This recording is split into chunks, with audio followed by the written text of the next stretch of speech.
নমস্কার, আমি মৌমিতা।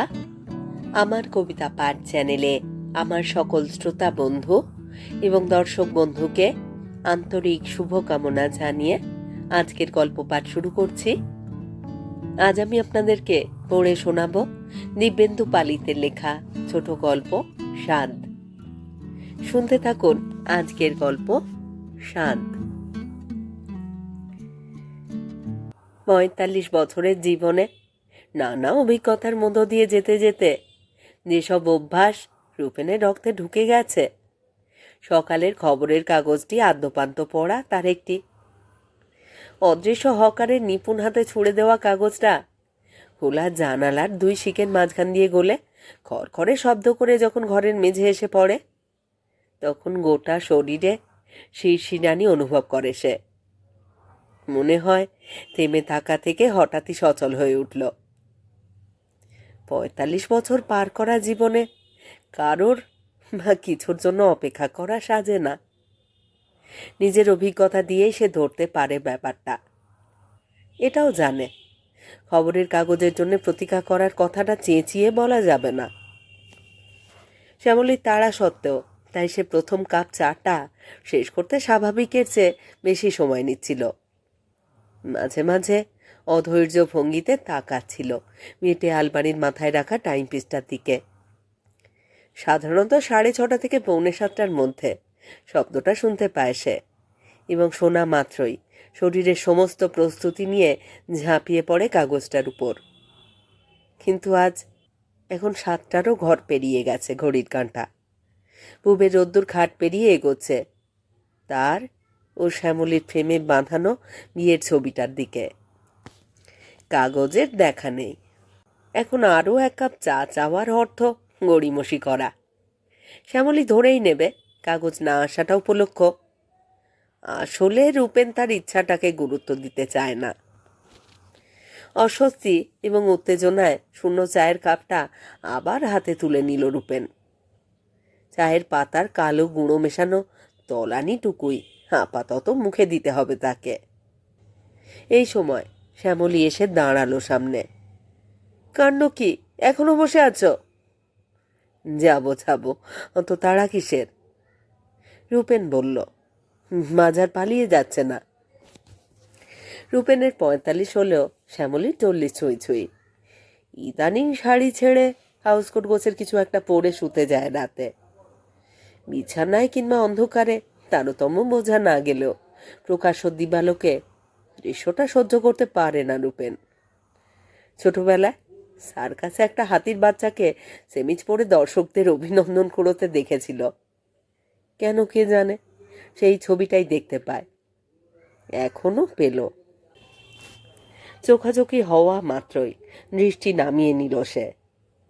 তার স্বভাবের আর একটি বৈশিষ্ট্য, সে কখনোই স্ত্রীর মুখের উপর কথা বলে না।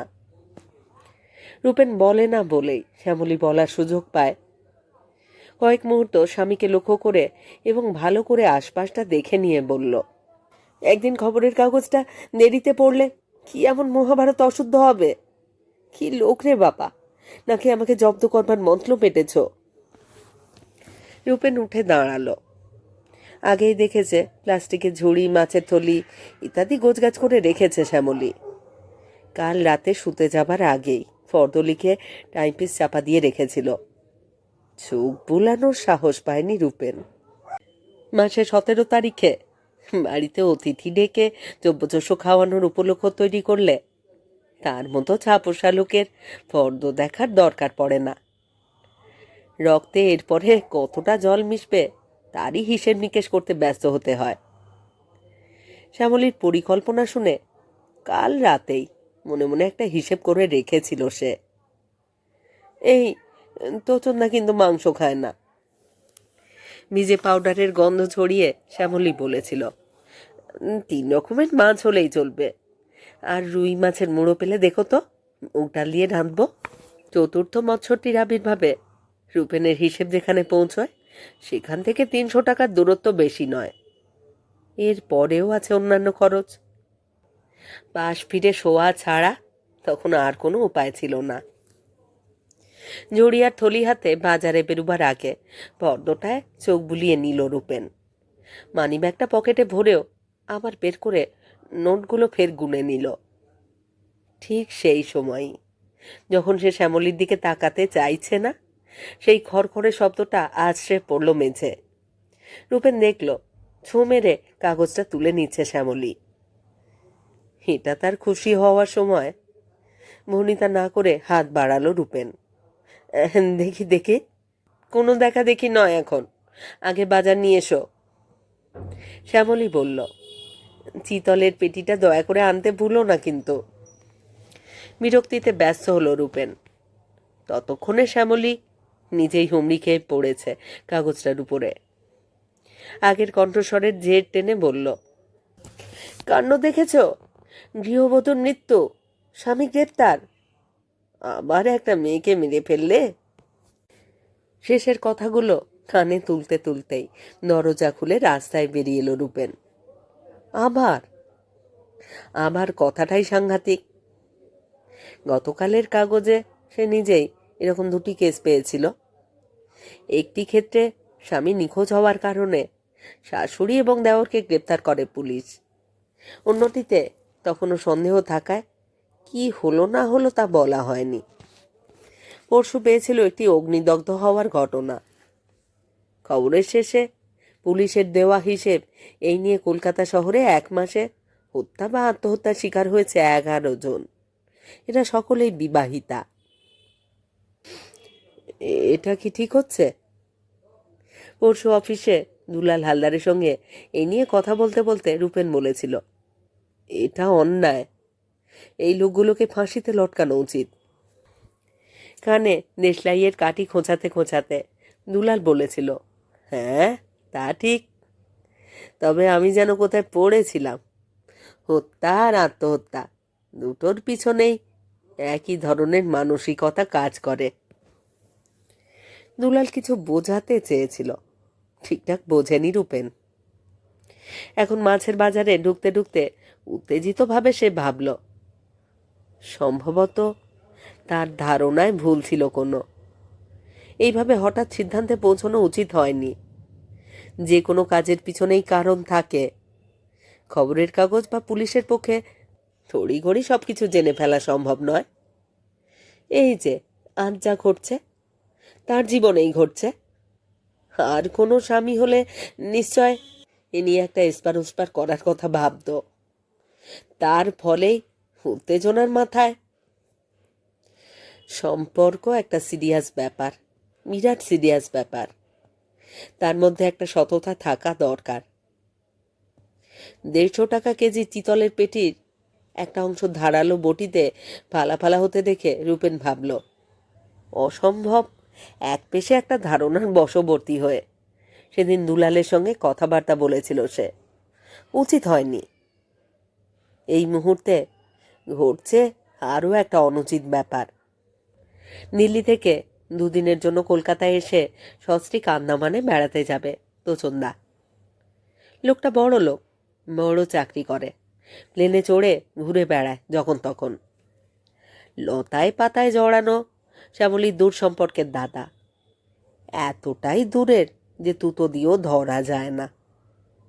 রূপের নিজেও 2-3 বারের বেশি লোকটাকে দেখেনি, কিন্তু তোচনদার কথা উঠলেই যেরকম চনমনে হয়ে ওঠে শ্যামলীর মুখ, তা থেকে বুঝতে অসুবিধে হয় না শ্যামলী লোকটার ফ্যান। একবার এই তো এখনই মনে পড়ল রূপেনের, কি প্রসঙ্গে যেন শ্যামলী বলেছিল, আত্মীয় সম্পর্ক না থাকলে তোচনদার সঙ্গে তার বিয়েও হতে পারত। নিতান্তই মুখ ফসকে বলে ফেলা। তবু কথাটার আঁচ লেগেছিল রূপেনের গায়ে। ভেবেছিল যতটা বলছে তার চেয়ে বেশি আড়াল করেনি তো। সেই তোচনদা আসছে শ্যামলীর সঙ্গে দেখা করতে, নাকি অনেকদিন দেখা হয়নি। তাছাড়া সেই কবে খেয়েছিল শ্যামলীর হাতের রান্না, সে স্বাদ নাকি ভুলতে পারেনি এখনো। এয়ারপোর্ট থেকে তাই সোজা চলে আসবে এখানে। দুপুরটা কাটিয়ে বিকেলে চলে যাবে মহানগরে ছোট ভাইয়ের বাড়িতে। যদিও সস্ত্রীক, তবু রূপেন ভাবল তোছনের স্ত্রী এখানে ফ্যাক্টর নয়, তোছনটাই ঝামেলার। দমদম থেকে পার্ক সার্কাস পৌঁছবার আগে পৌঁছে যেতে পারতো বরানগরে। শাঁসালো দাদাকে ভালো মন্দ খাওয়াতে ছোট ভাইও নিশ্চয় ব্যবস্থা করত, সেসব হয়নি। তার বদলে রূপেন এখন চিতলের পেটি সহ 3 রকমের মাছ এবং রুই মাছের মুড়োর ভার বহন করে চলেছে, সেই তোচনদাকেই তোয়াজ করতে। এই পেটি রোজ দিন পাওয়া যায় না বাবু, মাছওয়ালা বলেছিল। গরম মশলা বেশি দেবেন, টেস্ট খুলবে। সালা, যেন মশলার অভাব ঘটেছে কিছু। বাজার থেকে ফিরে এসে রূপেন দেখল পুরোপুরি নিজেকে বদলে ফেলেছে শ্যামলী। টান টান সারা, নীলে ঢালা হাউসকোটের বদলে পরনে উঠেছে ডুরে তাঁতের শাড়ি, কপালে সিঁদুরের টিপ, কিছু গুঁড়ো নাকের পাটায় ছড়ানো। খাঁজ খোঁজ মিলিয়ে শরীর প্রস্ফুটিত হলে যে কোনো মেয়েকেই ভালো লাগে। মেজাজটা খিঁচড়ে আছে, এই যা। বাজার নামানোর সঙ্গে সঙ্গেই উবু হয়ে বসে ঘাঁটতে শুরু করে দিল শ্যামলী। কোনো কথা না বলে ঘরে ঢুকল রূপেন। অফিসে বেরোবার আগে এখনো সময় আছে কিছুটা। এই সময়টা তার। রোদ সরে যাওয়া খাটের উপর আধশোয়া হয়ে খবরের কাগজটা চোখের ওপর টেনে আনলো সে। সকালে শ্যামলী বলেছিল, এখন দেখল প্রথম পাতাতেই জলজল করছে খবরটা। সাধারণের চেয়ে মোটা টাইপের ছাপা, সেই জন্যই চোখে পড়ে আগে। 27 বছরের এই যুবতীটির মৃত্যু হয়েছে অগ্নিদগ্ধ হয়ে। সম্ভবত নিজেই কেরোসিন ঢেলেছিল গায়ে। জানলা দিয়ে ধোঁয়া বেরুতে দেখে খবর দেওয়া হয়েছিল পুলিশে। দরজা ভেঙে ঢোকার পরে উদ্ধার করা যায় মেয়েটিকে। তখনই সে অচৈতন্য। হাসপাতালে ঘোষণা করা হয় মৃত। প্রতিবেশীরা সাক্ষ্য দিয়েছে ঘটনা ঘটার কিছুক্ষণ আগে স্বামীর সঙ্গে তুমুল ঝগড়া হয়েছিল মেয়েটির। স্বামীকেও গ্রেপ্তার করা হয়েছে। 1 বার 2 বার 3 বার খবরটা পড়বার পরেও ভুরু শিরশির করতে লাগলো রূপেনের। ঝগড়ার ব্যাপারটা সত্যি হতে পারে, কিন্তু মেয়েটি অগ্নিদগ্ধ হয়েছে নিজের ইচ্ছায়। হয়তো আবেগবশত, হয়তোবা সাময়িক উত্তেজনায়। ঘটনার বিবরণ থেকে বোঝাই যাচ্ছে তাকে খুন করা হয়নি। আত্মহত্যায় স্বামীটি যে প্ররোচিত করেছে তাকে, এমন সিদ্ধান্তেও কি আসা যায় চটপট? হয়তো অসুখী ছিল তারা। এমনও হতে পারে গোপনে মেয়েটি কোনো... কি গো তুমি? চায়ের কাপটা বাড়িয়ে দিয়ে খুব কাছ থেকে শ্যামলী বলল, সত্যি সত্যি যে চিতলের পেটি আনতে পারবে ভাবতে পারিনি। তেলে তুলতুল করছে। কাপটা হাতে নেবার জন্যে উঠে বসল রূপেন। আরে তাকালো শ্যামলীর দিকে। সম্বোধনে গলবার পাত্র সে নয়। গো গো করে কথা বলা বিয়ের 3-4 বছরের মধ্যেই ছেড়ে দিয়েছে শ্যামলী। আজই কানে এলো অনেক দিন পরে। এটা রিহার্সালও হতে পারে। তোচন্দা এসে পৌঁছবার আগে সড়গড় করে নিচ্ছে জিভ। চেহারার যা চটক, তাতে 2-4 বার গো গো করলে রেডি স্টেডি হতে সময় লাগে না। ব্যাপারটা রূপেনের চেয়ে ভালো আর কে বোঝে। শ্যামলীর নামটা পুরনো হলেও গোড়ার দিকে মলি বলে ডাকত সে। আবেগটা ধরা পড়তো তখনও, উৎসাহ। তোচন ফোচন ধারে কাছে ছিল না। এখন যদি প্ররোচনার সৃষ্টি হয়, শুরু হয়ে যায় তুমুল ঝগড়া। তারপর যদি কিছু একটা ঘটে যায়, তাহলে তাকেও গ্রেপ্তার করা হবে। তাহলে এর মধ্যে যে ব্যাপার আছে, যেমন তোচন ফোচনের জন্য বাজারে যাওয়া, সাধ্যের অতিরিক্ত টাকা খরচ করা, এগুলোর কোনো ভূমিকাই নেই। অন্যমনস্কভাবেই আবার খবরের কাগজে ফিরে যেতে যেতে রূপেন বলল, চাটা খেয়েই চান করতে ঢুকবো। যাও না, শ্যামলী বলল, তোমাকে পার্শ্বে বেজে দিচ্ছি। রূপেন গম্ভীর থাকল। প্লেন নামবে 10টায় কিংবা 10:30টায়। তার মানে ওরা এখানে পৌঁছতে পৌঁছতে 11:30 কিংবা 12টা। শ্যামলীকে কালই বলে রেখেছিল অফিসে জরুরি কাজ আছে, তার পক্ষে বাড়িতে বসে থাকা সম্ভব হবে না। তবে বিকেলের দিকে মানে ওরা থাকতে থাকতে ফিরে আসার চেষ্টা করবে সে। এখন ঠিক করলো ফিরবে না, এবং হঠাৎই আবার খবরের কাগজের উপর ঝুঁকে পড়ল। অফিসে দুলাল হালদার বলল, কারবার শুরু হয়ে গেল আর কি, পড়েছ কাগজ? রূপেনের মাথায় তখন প্লেন নামছে। আলগোছে ঘড়ির দিকে তাকিয়ে বোঝা গলায় বলল, কি? ফ্রন্ট পেজ নিউজ, আর একটা মেয়ে গেল, প্রেস্টিজ বলে আর কিছু থাকছে না। বলতে বলতেই হাসল দুলাল। বাড়িতে বউ বলল, আজকাল স্বামী মানেই আসামি। পুরনো রসিকতা। এড়িয়ে গিয়ে রূপেন বলল, খবরটাই সব ভাবছো কেন? হয়তো স্ত্রীর তরফে কোনো গ্রেভ প্রভোকেশন ছিল, লোকটা সাফার করছিল। কি ছিল না ছিল কে জানছে, তবে ইনসিডেন্ট বাড়ছে। প্রায় ক্ষুব্ধ গলায় রূপেন বলল, অন্য ইনসিডেন্ট কমে গেলে এসব খবরই বেড়ে যাচ্ছে মনে হয়। লাস্ট কবে প্লেন অ্যাক্সিডেন্টের কথা শুনেছ? কাগজগুলো হয়েছে তেমনই। দুলাল রূপেনকে দেখছিল, দেখতে দেখতেই বলল, এত উত্তেজিত হয়ে পড়ছো কেন তুমি? তুমি আর আমি সেফ থাকলেই তো হলো। রূপেন জবাব দিল না, নিজেকেই জিজ্ঞেস করল, সেফ আছে কি? তারপর থেকে অনেকক্ষণ সে কোনো কথা বলল না।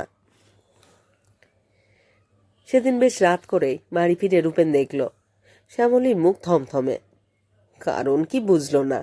শাড়ি ছেড়ে আবার গায়ে তুলেছে সেই হাউস কোটটা। রূপেনের ফিরতে দেরি হওয়ার কারণও জিজ্ঞেস করল না, এ নিয়ে কোনো অনুযোগও করল না।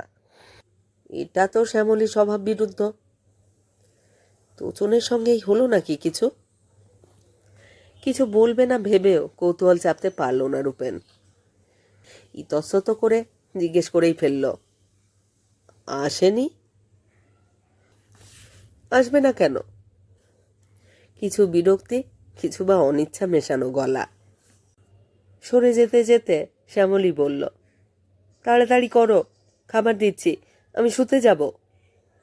ব্যাপারটা বুঝতে সময় লাগবে। রূপেন ভাবল, যেমন প্রায়ই করে, হয়তো আস্তে আস্তে ভাঙবে শ্যামলী। আপাতত খুঁচিয়ে লাভ নেই। ভাবতে ভাবতেই অফিসের পোশাক ছাড়ল সে। হাত মুখ ধুল। বাথরুম থেকে বেরিয়ে দেখল খাবারের প্লেট সাজিয়ে টেবিলের সামনে দাঁড়িয়ে আছে শ্যামলী। কিন্তু চেয়ার টেনে বসতে না বসতেই চমকে মেরুদণ্ডে টান পড়ল রূপেনের। আর কিছু দেবার আগেই ব্যস্ত হাতে তেলে মশলায় জ্যাবে আস্ত একটা চিতলের পেটি পাতে তুলে দিল শ্যামলী। রূপেন কিছু বোঝবার আগে আরও একটা, করছো কি? করছো কি? এত কেউ খেতে পারে? হা হা করে রূপেন বলল, কেন পারবে না, খাবার জন্যই তো আনা। শ্যামলী ঠাট্টা করছে কি না বোঝা যাচ্ছে না। গলায় চাপা আবেগ ফুটিয়ে বলল, এত কষ্ট করে রাঁধলুম, শিখে দেখবে তো? এই বাড়তি উৎসাহেই সন্দেহ হলো। চোখ নিচু করে বড় পেটির একপাশ থেকে খানিকটা ভেঙে মুখে দিল রূপেন, এবং সঙ্গে সঙ্গে গা গুলিয়ে বের করে আনলো মুখ থেকে। পচা নাকি? টাটকা হলে পুরোটাই তো খাবে। হঠাৎই নিজেকে বদলে ফেলল শ্যামলী। আমাকে জব্দ করবার আশ মিটেছে তো? বলতে বলতে সরে গেল শ্যামলী। প্রায় সঙ্গে সঙ্গে শোবার ঘরের আলো নিভে যেতে দেখল সে। হতভম্ব হয়ে কিছুক্ষণ চিতলের পেটি দুটোর দিকে তাকিয়ে থাকলো সে। গন্ধটা গুলোচ্ছে, হালকা থেকে ক্রমশ গভীর হয়ে মিশে যাচ্ছে নিঃশ্বাসে। তার মানে মাছোলা ডাহা ঠকিয়েছে তাকে, সেই জন্যেই কষে গরম মশলা দিয়ে রাঁধতে বলেছিল।